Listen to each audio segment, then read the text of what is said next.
Olá a todos. Hoje eu quero falar da Lei número 7.170, de 14 de dezembro de 1983. É a lei que protege a sociedade contra os crimes de lesão à pátria, ou seja, crimes de lesa pátria. Essa lei define os crimes contra a segurança nacional, a ordem política e social, estabelece seu processo de julgamento e dá outras providências diversas. Eu vou me ater só a alguns pontos da aludida lei que, no meu entendimento, são bastante relevantes e bastante atuais.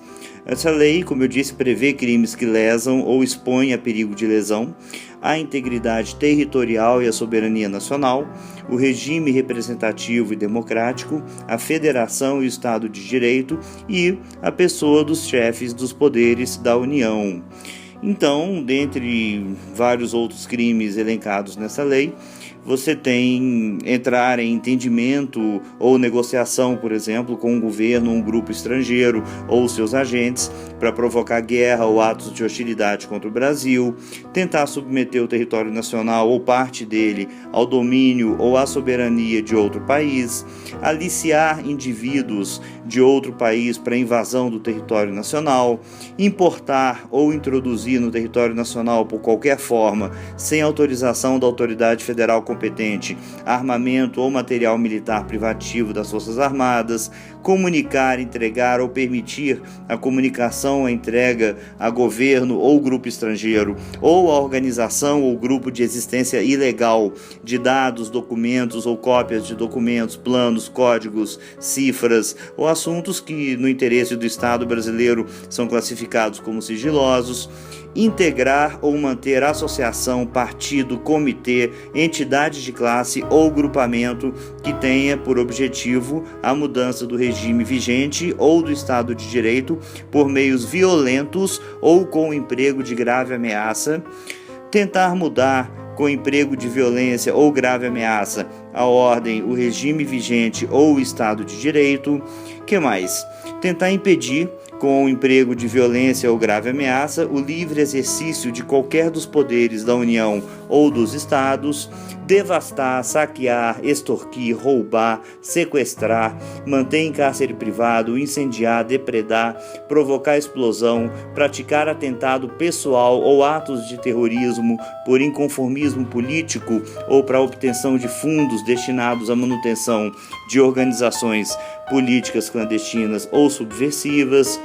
Que mais? Fazer em público propaganda de processos violentos ou ilegais para alteração da ordem política ou social, fazer também propaganda de discriminação racial, de luta pela violência entre classes sociais, de perseguição religiosa, fazer propaganda de guerra. Que mais? Artigo 23 agora, incitar a subversão da ordem política ou social, a animosidade entre as forças armadas ou entre estas e as classes sociais ou as instituições civis, a luta com violência entre classes sociais, constituir, integrar ou manter organização ilegal de tipo militar de qualquer forma ou natureza, armada ou não, com ou sem fardamento, com finalidade combativa, caluniar ou difamar o presidente da República ou do Senado Federal, ou da Câmara dos Deputados, ou do Supremo Tribunal Federal, imputando-lhes fato definido como crime ou fato ofensivo à reputação, entre outros vários tipos penais. Vamos agora discutir sobre quatro fenômenos, na verdade, bem interessantes. O primeiro deles: o ex-presidente Luiz Inácio Lula da Silva e muitos dos seus aliados vêm incitando publicamente a militância selvagem, eu diria, do Partido dos Trabalhadores, algumas centrais sindicais, Movimento dos Trabalhadores Sem Terra, o MST, e demais agremiações, se é que merecem o título de agremiações, a combaterem com violência manifestações legítimas de cidadãos brasileiros idôneos e que pleiteiam, de uma vez por todas, a extinção da impunidade e a dissolução absurda dessa corrupção absurda, na verdade, que é parte integrante do funcionamento do Partido dos Trabalhadores desde sempre, como a história vem demonstrando nos últimos anos. Merece, inclusive, destaque a absurda convocação pelo ex-presidente Lula de João Pedro Stedley, um dos dirigentes maiores do MST, que tem uma ficha criminal, aliás, quilométrica, e para que o mesmo coloque em ação o seu, entre aspas, exército, fecha aspas, vejam bem, palavras utilizadas pelo próprio ex-presidente, para que defendam o PT daquilo que, na cabeça dele, é um golpe de direita, e que eu pessoalmente chamo de democracia e de livre expressão de vontade e de pensamento. Bom, nunca é demais lembrar que o MST invade e destrói propriedades, causa prejuízo incalculável a pessoas físicas e jurídicas, agride seres humanos, mantém cidadãos em cárcere privado, saqueia comércios em pequenos municípios brasileiros. Tudo isso se utilizando de extrema violência, de foices, de machados, de enxadas e o que houver de mais eficiente para violar a integridade física de uma pessoa. E tudo isso com o apoio total do Partido dos Trabalhadores. O segundo fato relevante. Também não é segredo que o Partido dos Trabalhadores manteve e ainda mantém relações de perigosíssima proximidade com as Forças Armadas Revolucionárias da Colômbia, as chamadas FARC, por meio de políticos diversos, entre eles o senhor Marco Aurélio Garcia, Gilberto Carvalho, Plínio de Arruda Sampaio e até mesmo com vereadores e prefeitos do PT pelo Brasil afora. Esses fatos, que já eram conhecidos superficialmente, foram cabal e definitivamente comprovados, sobretudo quando o narco-guerrilheiro de nome Luiz Edgar de Villa Silva, cujo codinome era Raul Reyes, foi exterminado no nordeste do Equador em um ataque aéreo e terrestre a seu acampamento realizado pelo exército da Colômbia, o que gerou até um incidente diplomático, e em cujo notebook foram encontradas centenas de correspondências entre esse ilustre senhor e autoridades petistas brasileiras. Em outras palavras, senhoras e senhores, o senhor Luiz Inácio Lula da Silva, a atual presidente da República, Dilma Rousseff, vários diplomatas brasileiros e os petistas simplesmente não consideram as Farc como um movimento terrorista.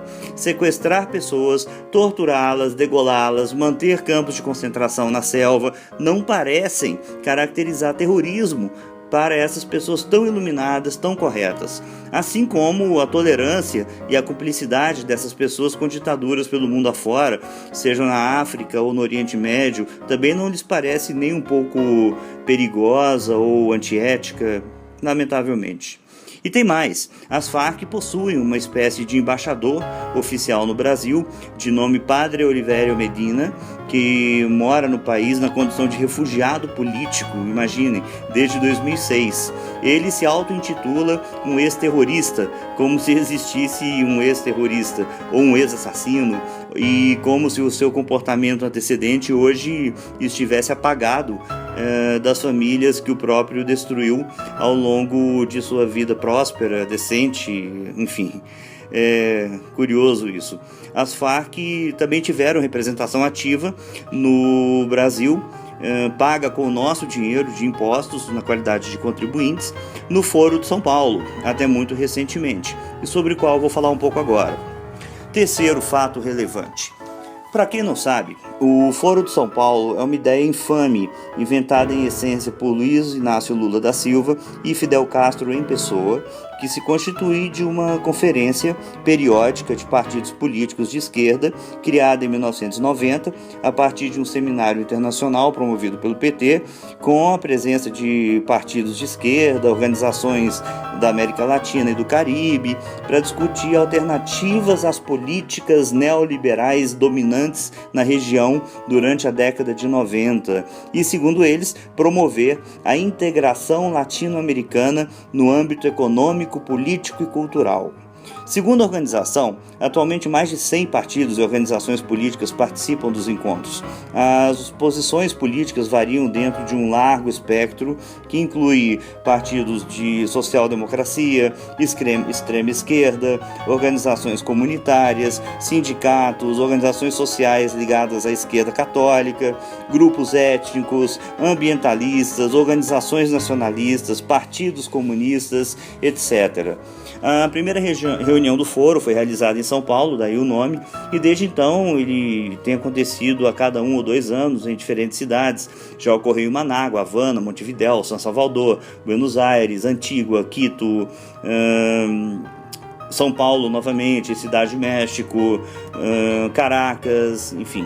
São várias as táticas do Foro de São Paulo para submeter toda a América Latina aos caprichos de uma elite política comunista afeita ao território único, ao terrorismo, ao narcotráfico, ao criminoso revisionismo histórico e jurídico de fatos e a farsas como o indigenismo, teologia da libertação, falso ambientalismo e inúmeras teses racistas de movimentos ditos de minorias.